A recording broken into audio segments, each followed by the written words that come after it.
જગમાં વિપરીત લોકે ઘરની જ કઢિયું માહી જીભડીની કડવાશોથી નાખી દીધો છે કડવો લીમડો.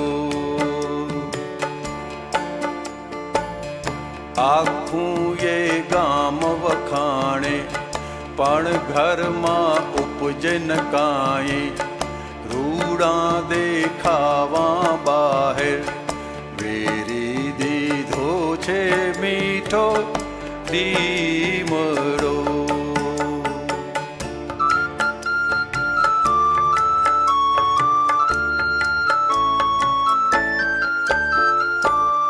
વાણીના બોમ્બ ધડાકે હું તુંનો ભેદ પડંતો બીજાને હેઠા પાડી સૌને થવું છે વડો.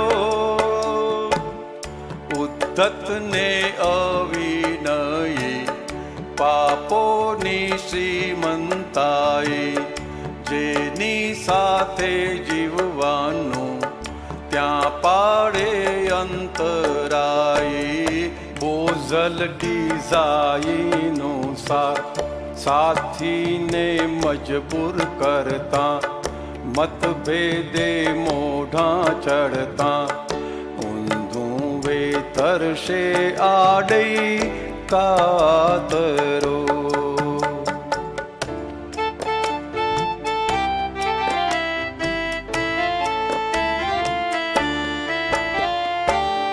પહેલા સંબંધો આપે ભૌતિક સમૃદ્ધિ શાંતિ આશ્રિતો જ્યાં અપમાન્યા ત્યાંનો હોય અંતર શાંતિ. આશ્રિતો લેણિયાતા સમજીને રક્ષણ કરવું વઢવાડો ત્યાં થાવાથી કંકાસે બળતું મરવું.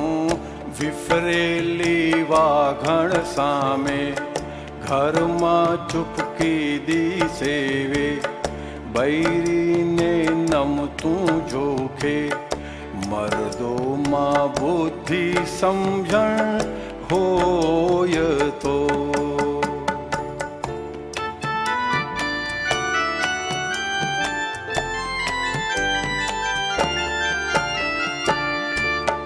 જન્મમાં ભાવન પૂર્યો સ્વામીને આવે અભાવો ઘરની ગૃહિણી થઈને ગૃહિણી પદ અજવાળો.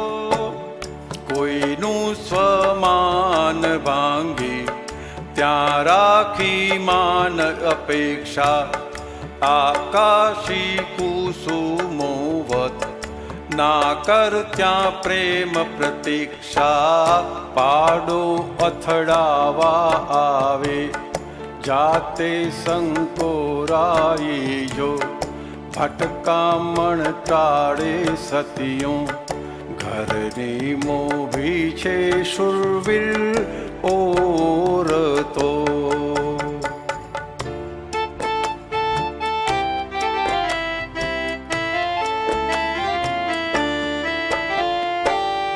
દ્વેષિત અપમાને બદલો લેવાને ઊભી દુનિયા પોતાની ભૂલને ટાળે તે થઈ ગયા અહીં સુખિયા. વઢવાથી કોઈ ન સુધરે ઉલટી વધશે નફટાઈ જેવું છે તેવું નિભાવો ના કરવી આપવડાઈ.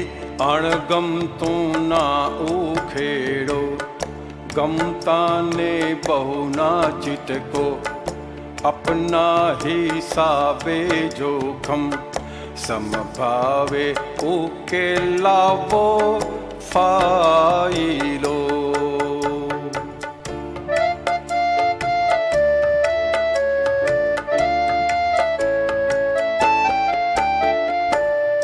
मोटा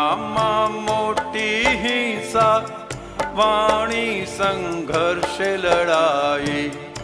मन तूट्યું ત્યાં ધર્મ દુનિયા છે ઘાટ સગાઈ। દુનિયા છે શંભુ મેળો પોતાની ભૂલ્યો ઉપરી। स्वपरनी सहु भूल बांगे वो ही ब्रह्मांडी उपरी। बकरिया छे ज्यां वहेवारो त्यां जोजे भाषानी भूल। हड्डी विनानी लुल्ली तोड़ी नाखे छे सांधो दिलनो। फाटे छे ज्यां संबंधो पोतानी जोखमदारी। बुद्धुए तोड़ी नाख्यो ललवीए उछेरेलो आंबलो।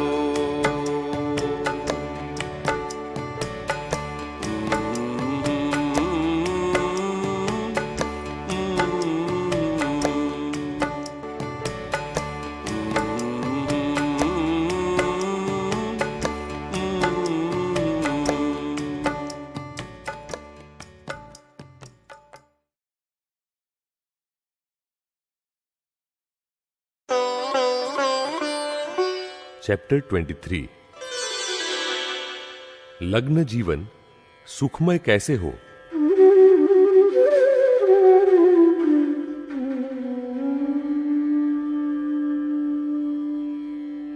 प्रत्यक्ष प्रकट ज्ञानी पुरुष श्री दादा भगवान ने वैवाहिक जीवन को सुखमय बनाने के लिए बहुत ही आसान नुस्खा बताया है कि पति को चाहिए कि पत्नी के कामकाज में और पत्नी को चाहिए कि पति के कामकाज में कभी भी दखल अंदाजी न करें। दोनों को अपने अपने डिपार्टमेंट में ही रहना चाहिए। खाने में क्या पकाना है, घर कैसे चलाना है, ये सब पत्नी का डिपार्टमेंट है। वह गेहूं कहां से लाती है और कैसे लाती है, यह जानने की हमें क्या जरूरत।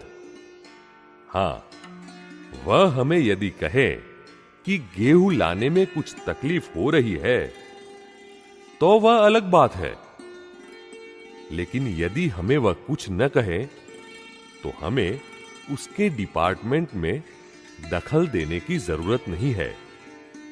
आज खीर पकाओ, कल जलेबी बनाना, ऐसा भी हमें कहने की क्या जरूरत है। वक्त होगा तब अपने आप वह खुद ही लाकर सामने रखेगी। उसके डिपार्टमेंट में वह स्वतंत्र है। हां, कभी कभार बहुत ही इच्छा हुई तो कह भी सकते हैं कि आज जरा लड्डू बनाओ। ऐसा कहने में कोई हर्ज नहीं है, मगर आलतू फालतू चिल्लाते रहे कि कढ़ी में नमक ज्यादा है या कढ़ी ज्यादा खट्टी है, ये सब बेवकूफी की बातें हैं। जानबूझकर भी भला कोई कढ़ी में नमक ज्यादा डालता है? यह रेलवे लाइन चलती है ना, उसमें कितने सारे अलग अलग कामकाज होते हैं। कितनी ही अलग अलग जगहों से सूचनाएं खबरें आती रहती है। यह पूरा डिपार्टमेंट ही अलग है। फिर भी उसमें कभी कभार कोई गलती हो जाती है ना। इस तरह पत्नी के डिपार्टमेंट में भी कभी कभार कोई कमी रह जाती है। अब यदि हम उसकी गलती निकालेंगे तो वह भी हमारी गलती निकालेगी कि आप ऐसा नहीं करते, वैसा नहीं करते, ऐसे वह बदला लेगी। अगर मैं आपकी मिनमेक निकालूंगा तो आप भी मेरी गलती निकालने की ताक में ही रहेंगे। इसलिए समझदार मर्द तो घर के मामले में दखल ही नहीं देते। जो घर की हर बात में दखल देते हैं उन्हें मर्द नहीं कहा जा सकता। वे औरत जैसे ही होते हैं। कई मर्द तो रसोई में मिर्च के डिब्बे का ढक्कन खोलकर देखते हैं कि 2 महीने में इतनी मिर्च कैसे खलास हो गई। अरे मिर्च मसाले तक की बातों का हम ध्यान रखेंगे तो बाकी के काम कब करेंगे? जिसका वह डिपार्टमेंट है उसे चिंता नहीं होगी। चीज वस्तु तो इस्तेमाल होती रहेगी और नई आती ही रहेंगी, मगर ये तो बिना कोई मतलब के फिजूल ही ओवरवाइज बनने जाते हैं। फिर तो औरत भी समझ जाती है कि माल कैसा है। इसलिए कहावत बनी है कि भाबो भारमा तो वहु लाजमा, यानी कि बड़े ही मर्यादा में नहीं रहेंगे तो छोटे कैसे मर्यादा में रहेंगे, बहू कैसे मर्यादा में रहेंगी। नियम और मर्यादा से ही व्यवहार शोभा देता है। इसलिए जरूरी है कि हम हमारी मर्यादा न तोड़ें और सदा निर्मल रहें। अब औरत को भी चाहिए कि वह भी मर्द की किसी बात में हस्तक्षेप न करे। पतिदेव के घर में आते ही कई पत्नियां प्रश्नों की बौछार शुरू कर देती है। दुकान में आज कितना माल लाए, आज कितनी बिक्री हुई, और कुछ नहीं तो कम से कम यह पूछे बिना पत्नियां नहीं रह पाती कि आज इतनी देर से क्यों आए। तब पतिदेव भी बात टालते हुए संक्षिप्त में उत्तर दे देते हैं, आज 9 बजे की ट्रेन निकल गई। तो उस पर भी पत्नी झुंझलाती है, ऐसे कैसे घूमते फिरते हो कि गाड़ी का वक्त ही निकल जाए। तब पतिदेव को गुस्सा तो खूब आता है, मगर वे करे क्या, क्योंकि वे खुद भी बात बात में पत्नी की मीन मेक निकालते रहते हैं। इस तरह दोनों एक दूसरे को काटने को दौड़ते हैं।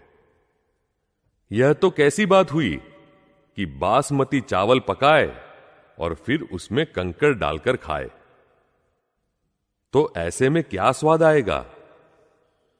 पति पत्नी को तो एक दूसरे को हेल्प करनी चाहिए। पति अगर टेंशन में है तो पत्नी को चाहिए कि वह ऐसा व्यवहार करे कि पति के टेंशन में बढ़ावा न हो, और पति को भी ख्याल रखना चाहिए कि पत्नी कोई मुसीबत में न फंसे। पति को ध्यान में रहना चाहिए कि पत्नी को घर पर बच्चे भी परेशान करते होंगे। ऐसे में उसके हाथ से कुछ टूट फूट जाए तो पति को चिल्लाना नहीं चाहिए। लेकिन कुछ पतिदेव तो यह सब जानते हुए भी चुप नहीं रह सकते। कहेंगे, अभी कुछ समय पहले ही तो इतने अच्छे और महंगे 1 दर्जन कप प्लेट लाए थे, वे सब तोड़ दिए। तब पत्नी को भी मन में होता है, मैंने सब तोड़े। यह कोई खाने की चीज थी जो तोड़कर मैं खाना चाहती थी। मैंने कोई जानबूझकर थोड़े ही तोड़े हैं। टूटने थे सो टूट गए, तो मैं क्या करूं। ऐसे बात बात पर पति पत्नी के बीच झगड़े होते रहते हैं। इसी बात को आगे बढ़ाते हुए दादाश्री बोले, हमारे और हीराबा दादाजी के पत्नी श्री के बीच कभी भी मतभेद नहीं होते। हम उनके काम में कभी भी दखल नहीं देते। उनके हाथ से यदि पैसे भी गिर जाए तो भी हम उन्हें ऐसा भी नहीं कहते, आपके पैसे गिर गए थे सो आपको मालूम है या नहीं। घर की किसी भी बात में हम दखल नहीं देते और वे भी हमारे किसी काम में दखल नहीं देते। हम कितने बजे उठेंगे, कितने बजे नहाएंगे, कब आएंगे, कब कहां जाएंगे, ऐसी हमारी किसी भी बात में हीराबा हमसे कभी भी कुछ नहीं पूछते। और यदि किसी दिन वे हमसे कहें, आज जरा जल्दी नहा लीजिए, तो तुरंत ही हम बाथरूम में धोती रखने का कहकर या खुद ही अपने हाथों से तौलिया लेकर नहा लेते हैं, क्योंकि हम समझ जाते हैं कि लाल झंडी दिखा रहे हैं, रेड सिग्नल दिखा रहे हैं, तो जरूर कोई ना कोई बात होगी। पानी नहीं आने वाला होगा या पानी जल्दी बंद हो जाने वाला होगा। ऐसा कुछ होगा, तभी वे हमें जल्दी स्नान करने को कह रहे हैं। इस तरह व्यवहार में थोड़ा थोड़ा आप भी समझ लीजिए कि किसी के काम में हस्तक्षेप करने जैसा नहीं है। हस्बैंड यानी वाइफ की भी वाइफ, पति यानी पत्नी की भी पत्नी। यहां तो पत्नी सिर पर सवार न हो जाए, इसलिए पति ऊपरी बन बैठते हैं। अरे, पत्नी भी कभी ऊपरी बन सकती है? घर में आवाज ऊंची नहीं होनी चाहिए। हम कोई लाउड स्पीकर है? यहां तो घर में सब इतनी जोर से चिल्लाते हैं कि गली के नुक्कड़ तक आवाज सुनाई दे। घर में गेस्ट की हैसियत से रहिए। कुदरत के गेस्ट की हैसियत से यदि आप सुख नहीं पा सके, तो फिर संसार में क्या सुख पा सकेंगे? इसलिए हमें हमारे इष्ट देव से प्रार्थना करनी चाहिए कि दखल अंदाजी न करूं, ऐसी मुझे शक्ति दे। पुरानी आदत के बल पर यदि किसी की कोई बात में, व्यवहार में दखल हो भी जाए, तो उसकी माफी मांग ले और फिर से दखल नहीं देनी है, ऐसा निश्चय करें। ऐसा करने से हमारा जीवन सरल व सुखमय बन जाएगा, इसमें शंका का कोई स्थान नहीं।